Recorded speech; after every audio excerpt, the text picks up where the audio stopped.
हरे कृष्ण. सगळ्या भागवत भाविकांचं स्वागत आहे आजच्या भागवतमच्या चर्चेमध्ये, ज्याची आपण आतुरतेने वाट बघत असतो. कृष्णांच्या विस्तारांना आणि अवतारांना अंत नाही, याविषयी आपण या अ, दैनिक अभ्यासातील श्रीमद भागवताच्या स्कंद पहिला अध्याय पहिला श्लोक 19 आणि 20 यामध्ये बघणार आहोत. हरे कृष्ण. ओम नमो भगवते वासुदेवाय. ओम नमो भगवते वासुदेवाय। ओम नमो भगवते वासुदेवाय. ओम नमो भगवते वासुदेवाय। ओम नमो भगवते वासुदेवाय. ओम नमो भगवते वासुदेवाय। नारायणं नमस्कृत्य नरं नरं चैव चैव नरोत्तमं देवीं देवीं सरस्वतीं सरस्वतीं व्यासं व्यासं ततो जयमुदीरये. जयमुदीरये। नष्टप्रायेषु नष्टप्रायेषु भद्रेषु नित्यं नित्यं भागवत भागवत सेवया सेवया। भगवती भगवती उत्तम उत्तम श्लोके श्लोके भक्ती भवती भक्तिर्भवति नैष्टिकी. नैष्टिकी। हरे कृष्णा. आज आपण श्रीमद भागवतम स्कंद पहिला अध्याय पहिला श्लोक क्रमांक 19 आणि 20 समजण्याचा प्रयत्न करूया. वयम तु न वितृप्याम वयं तु न वितृप्याम् उत्तम श्लोक विक्रमे उत्तम श्लोक विक्रमे। यत् शृण्वतां रसज्ञानां यत् शृण्वतां रसज्ञानां स्वादु स्वादु पदे पदे स्वादु स्वादु पदे पदे। कृतवान् किल कर्माणि कृतवान् किल कर्माणि सह रामेण केशवः सह रामेण केशवः। अतिमर्त्यानि भगवान् अतिमर्त्यानि भगवान् गूढ कपट मानुषः. गूढः कपटमानुषः। वयं तु न वितृप्याम् उत्तम श्लोक विक्रमे यत् शृण्वतां रसज्ञानां स्वादु स्वादु पदे पदे कृतवान् किल कर्माणि सह रामेण केशव अतिमर्त्यानि भगवान गूढ कपट मानुष. भाषांतर. भगवंताच्या उत्तम श्लोकांद्वारे आणि स्तोत्रांद्वारे स्तवन केले जाते. अशा त्या भगवंताच्या दिव्यलीला श्रवण करण्यात आम्ही कधी तृप्त होत नाही. ज्यांनी भगवत संबंधातील दिव्यरसांची मधुर गोडी चाखली आहे, विकसित केली आहे, ते क्षणाक्षणाला त्यांच्या लीला श्रवणाचा आस्वाद घेतात. पूर्ण पुरुषोत्तम भगवान श्रीकृष्ण आणि बलरामांसह साधारण मनुष्याप्रमाणे क्रीडा केल्या. या प्रकारचे प्रचंड रूपाने त्यांनी अनेक अलौकिक कार्य केली.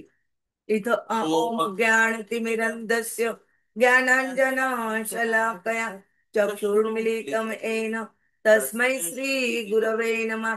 श्री चैतन्य मनोभीष्टं स्थापितं येन भूतले स्वयं रूपः कदा मह्यं ददाति स्वपदान्तिकं. वन्देऽहं श्रीगुरोः श्रीयुतपदकमलं श्रीगुरून् वैष्णवांश्च श्रीरूपं साग्रजातं सगण रघुनाथान्वितं तं सजीवं साद्वैतं सावधूतं परिजन सहितं कृष्ण चैतन्य देव श्री राधा कृष्ण पादान् सगण ललिता श्री विशाखान्वितांच. नमो ओम विष्णुपादाय कृष्ण प्रेष्ठाय भूतले श्रीमते भक्ति वेदांत स्वामिनिति नामिने नमस्ते सरस्वते देवे गौरवाणी प्रचारिणे निर्विशेष शून्यवादी पाश्चात देश तारिणे वांछा कल्पतरुभ्यश्च कृपा सिंधुभ्य एव च पतितानां पावनेभ्यो वैष्णवेभ्यो नमो नमः. जय श्री कृष्ण चैतन्य प्रभु नित्यानंद श्री अद्वैत गदाधर श्रीवासादि गौर भक्त वृंद. हरे कृष्णा कृष्ण कृष्ण हरे हरे हरे राम राम राम हरे हरे. हरे कृष्ण कृष्ण कृष्ण हरे हरे हरे राम राम राम हरे हरे. हरे कृष्ण कृष्ण कृष्ण हरे हरे हरे राम राम राम हरे हरे. हरे कृष्ण. पुन्हा एकदा सगळ्यांचं स्वागत आहे. आपण श्रीमद भागवतम स्कंद पहिला अध्याय पहिला श्लोका नंबर 19 आणि 20 बघणार आहोत. या श्लोकांमध्ये भगवंतांच्या लीलांविषयी आणि त्यांच्या कार्यांविषयी जे गुणगान करण्यात आलेलं आहे ते काय आहे ते प्रभूजी आपल्याला सोप्या भाषेत सांगण्याचा प्रयत्न करतील अशी मी त्यांना विनंती करते. हरे कृष्ण. हरे कृष्ण हरे कृष्ण कृष्ण कृष्ण हरे हरे, हरे राम राम राम हरे हरे. तर आपण कालच्या सत्रामध्ये पाहिलं की भगवंतांचे कसे 6 प्रकारचे अवतार असतात. तर सगळ्यात आधी आपण पुरुष अवतारांविषयी जाणून घेतलं आणि त्याच्यानंतर मग आपण पाहिलं लीला अवतार, गुण अवतार इत्यादी. तर आज चर्चेला सुरुवात करायच्या अगोदर आपण परत एकदा जे भगवंतांचे अवतार असतात ना त्यांच्याविषयी एकदा पाहून घेऊया, म्हणजे आपल्याला ते नेहमी लक्षात राहील. आपण पुरुष अवतारांविषयी काल पाहिलं की पुरुष अवतार किती आहेत? 3 आहेत. कोणते आहेत सगळ्यांना आठवण असेल तर? 3 पुरुष अवतार आहेत आपले. हरे कृष्ण हरे कृष्ण. महाविष्णू, गर्भोदक्षय विष्णू, क्षीरोदक्षय विष्णू. आणि मग लीला अवतारांमध्ये आपण पाहिलं की 25 अवतारांची यादी दिली आहे 3ऱ्या अध्यायामध्ये, जे आपण इथे वाचू शकतो. तर ह्या लीला अवतारांच्या यादीमध्ये आपण पाहतो की या 25 लीला अवतारांपैकी सर्वच ब्रह्माच्या एका दिवसात येतात आणि म्हणून त्यांना कल्प अवतार देखील म्हणतात, कारण की ब्रह्माच्या एका दिवसाला कल्प म्हणतात. आणि या 25 अवतारांमध्ये आपण 2 अवतार जे आहेत ते पाहिले की हंस आणि मोहिनी हे नेहमी नसतात, आणि 5 असतात जे शाश्वत आहेत: कपिल, दत्तात्रय, ऋषभ, धन्वंतरी आणि व्यास. आणि त्यांच्याविषयी पाहिल्यानंतर आपण पाहिलं की वैभव अवतार देखील असतात, यांना वैभव अवतार मानले जातात. जे आहेत आपले कुर्म, मत्स्य, नरनारायण, वराह, हैवर्य, कृष्णगर्भ आणि बलराम यांना. नंतर गुण अवतारांविषयी पाहिलं आपण की त्रिगुणांसाठी ते गुण अवतार आहेत: रजोगुणासाठी ब्रह्माजी, सतोगुणासाठी विष्णू आणि तमोगुणासाठी शिवजी. आणि सर्व देवतांचे प्रमुख विष्णू हे देवादी देव आहेत. नंतर मन्वंतरा अवतार विषयी पाहिलं की प्रत्येक मनुच्या कारकिर्दीशी संबंधित एक अवतार असतो आणि म्हणून त्यांना मन्वंतर अवतार म्हणतो, जे आपण 8व्या स्कंदामध्ये पाहणार आहोत. आणि तिथे आपण त्यांची यादी पाहिली होती, ज्यामध्ये आपण पाहिलं की यज्ञ आणि वामन हे जरी मन्वंतर अवतार असले तरी त्यांना लीला अवतारांमध्ये देखील गणले जाते आणि यांना देखील वैभव अवतार देखील म्हणतात. मग आपण युग अवतार पाहिलं की जसं प्रत्येक युगामध्ये भगवंत जेव्हा येतात तेव्हा त्यांच्या शरीराच्या रंगाविषयी माहिती आहे की सतयुगामध्ये पांढरा, त्रेतामध्ये लाल, द्वापारमध्ये काळा आणि कलियुगामध्येही काळा असतो. परंतु कधी कधी काही विशिष्ट कलियुगामध्ये ते पिवळसर रंगाने येतात, जसं चैतन्य महाप्रभूजींच्या बाबतीत झालं होतं. आणि मग शक्त्यावेश अवतारांविषयी आपण पाहिलं की कसे ते 7 प्रमुख शक्त्यावेश अवतार आहेत. स्वसेवन शक्तीसाठी शेषनाग जी आहेत, भूधारण शक्तीसाठी अनंत देव आहेत, सृष्टी शक्तीसाठी ब्रह्माजी आहेत, ज्ञान शक्ती असणारे आपले चतुष्कुमार आहेत, भक्ती शक्तीवाले नारद मुनीजी आहेत, पालन शक्ती असणारे पृथू महाराज आहेत आणि दुष्ट दमन शक्ती असणारे परशुरामजी आहेत. तर अशा ह्या अवतारांविषयी पाहिल्यानंतर आपण इथे पाहतोय की हे जे ऋषी मुनी आहेत ना ते केवळ अवतारांविषयी विचारून थांबलेले नाहीयेत, तर ते त्यांच्याविषयी अजून जाणून घेऊ इच्छितात. आणि म्हणून मग ते सांगतात की आम्हाला हे ज्ञात आहे की सांसारिक कथा, काल्पनिक कथा, इतिहास, ह्या गोष्टी ज्या आम्ही आतापर्यंत जाणत आलेलो आहोत त्याच्यामध्ये आणि भगवंतांच्या दिव्य लीला आहेत ना याच्यामध्ये खूप फरक आहे. आतापर्यंत आम्ही इतिहास पाहिला, आतापर्यंत काल्पनिक कथा पाहिल्या, सांसारिक कथा पाहिल्या, काही लोकांनी अनुभवल्या सुद्धा. परंतु दिव्य लीलांमध्ये जे काही आहे ना ते याच्यात कशातच नाही हो. कोणीही संपूर्ण आयुष्यात वारंवार भगवद्गीते किंवा भागवतम आपण वाचू शकतो, आणि प्रत्येक वेळेस वाचताना काय होतं ना की एक नवीनच प्रकाश सापडतो. अरे, याचा अर्थ तर हा आहे, आणि एकदम आपल्याला जाणीव होते, अरे हो, याचा अर्थ. परंतु सांसारिक बातम्या पाहिल्या तर त्या स्थिर असतात. युद्ध झालं, भांडणं झाली, चोरी झाली, लबाडी झाली, दुसरं काही नसतं. परंतु दिव्य बातम्या ह्या गतिमान असतात. आणि त्याचं कारण हे आहे की आपण आत्मा, आपणही गतिमान असतो आणि म्हणून आत्म्याशी संबंधित ज्या बातम्या असतात, आध्यात्मिक बातम्या असतात, दिव्य बातम्या असतात, त्या सुद्धा गतिमान असतात. आणि हे पदार्थ जे आपण भौतिकतेमध्ये पाहतो ते स्थिर असतं, म्हणून संसारिक बातम्या स्थिर असतात. सामान्य कृतींनी माणूस लवकर तृप्त होतो. कितीक जेवणार? एक रसगुल्ला, दोन रसगुल्ला, पाच रसगुल्ले, 10 रसगुल्ले, परंतु शेवटी तृप्तता येते.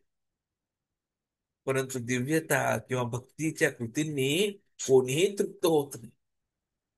तुम्हाला जर एकदा विग्रहांची सेवा करायची सवय लागली, तर ज्या क्षणी तुम्ही विग्रहांची सेवा करत नाही ना, त्या क्षणी असं वाटतं, अरे हा वेळ कधी जाईल, परत मला कधी संधी मिळेल, उद्याचा दिवस कधी उजाडेल.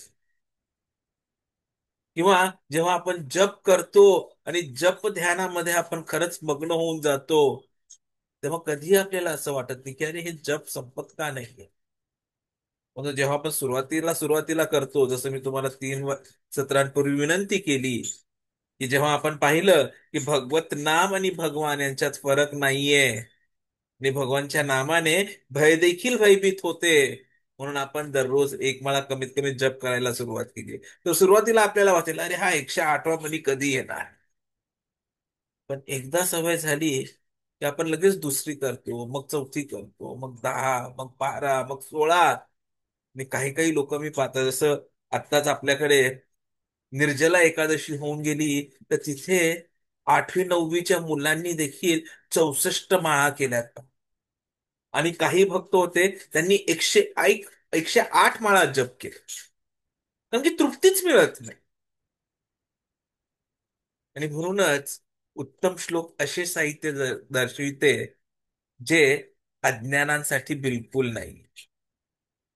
हे जे दिव्य साहित्य आहे, हे ह्या संपूर्ण अंधाराच्या पलीकडे दिव्य विषयाच्या प्रगतिशील वाचनाने, आणि ते ऍक्च्युली साकार झाल्यामुळे त्याचा प्रकाश अधिक तेजस्वी होतो.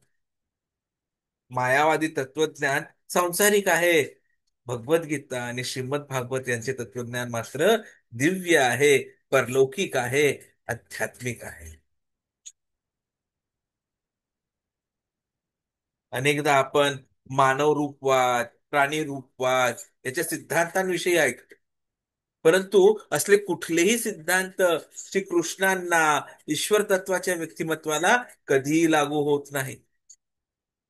गुण शक्तीचे काही गुण असलेले कोणतेही लोकप्रिय व्यक्तिमत्व काही प्रकारचे जादूचे पराक्रम दाखवू शकेल, आणि लोकप्रिय मताने सहजपणाचे सांगेल की मी ईश्वर आहे, आय एम गॉड.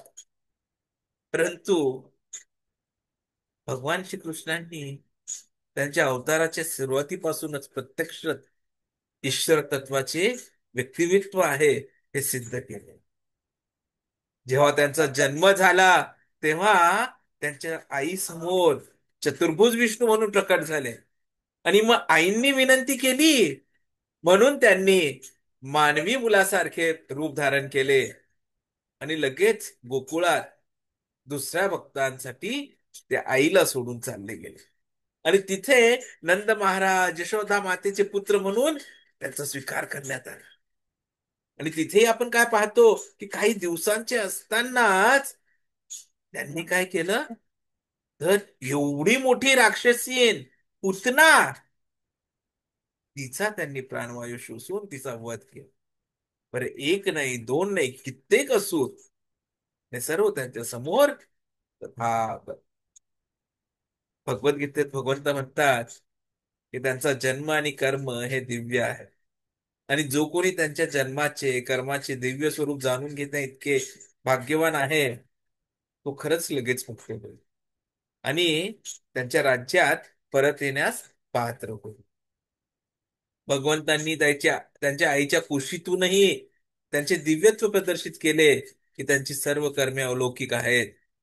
7 वर्षाच्या वयात गोवर्धन पर्वत उचलला, आणि तोही कसा, तर हाताच्या ह्या सगळ्यात छोटं जे बोट आहे ना, करंगळी. त्याला आपण करंगळी म्हणतो, त्या करंगळीच्या टोकावर.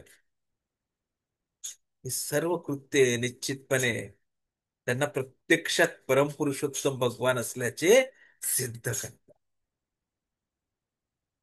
आणि आपण पाहिलं की भगवंतांचे 6 प्रकारचे अवतार आहेत. आणि जसं पुरुष अवतार, लीला अवतार, गुण अवतार, मन्वंतर अवतार, युग अवतार आणि शक्त्यावेश अवतार. तर भगवंतांच्या विविध रूपांचे विस्तार हे एकापासून दुसऱ्यापर्यंत होतात. एका दिव्यातून दुसऱ्या दिव्यात प्रज्वलित होतात आणि त्यामुळे समान शक्तीच्या दिव्यांसारखे आहे. त्यांच्याविषयी म्हटलं जातं, पूर्णस्य पूर्णमादाय पूर्णम एव अवशिष्यते. इथे इतके पूर्ण आहे की जरी संपूर्ण पूर्ण ओळख त्यांच्यापासून निर्माण झाली असली तरी ते अजूनही तेवढेच पूर्ण आहेत. कृष्णांचे जे अवतार असतात, विस्तार असतात, त्यांना खरंच काहीही अंत नाही. असं म्हणतात की महासागराच्या लाटांना ज्याप्रमाणे मर्यादा नाही, त्याचप्रमाणे भगवंतांच्या अवतारांनाही मर्यादा नाही. आणि अशा अवतारांविषयी अधिक जाणून घेणं हे ऋषीमुनींना योग्य वाटतं. कारण की ते म्हणतात की असे हे जे भगवंत आहेत त्यांना उत्तम श्लोक असंही म्हणतात कधी कधी.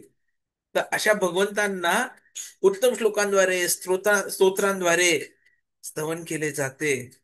त्यांची दिव्य लीला श्रवण करताना कधी कोणीही तृप्त होत नाही.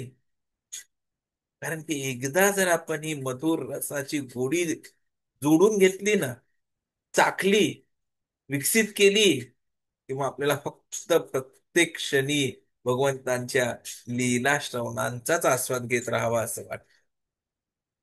अशा श्रीकृष्णांना ते नमन करतात, त्यांच्याविषयी अधिक जाणून घेऊ इच्छितात. कारण की ते आता पुढे हेही क्लिअर करतात की ते कोण कृष्ण. तर ते म्हणतात ते ते कृष्ण आहेत ज्यांनी बलरामांसोबत साधारण मनुष्याप्रमाणे क्रीडा केल्या आणि अनेक अलौकिक कार्ये. कुठली कार्ये, त्यांच्याविषयी अजून काय जाणून घ्यायचंय, अजून काय सांगितलं जाईल, ते जाणण्यासाठी परत भेटूया पुढच्या सत्रात. हरे कृष्ण.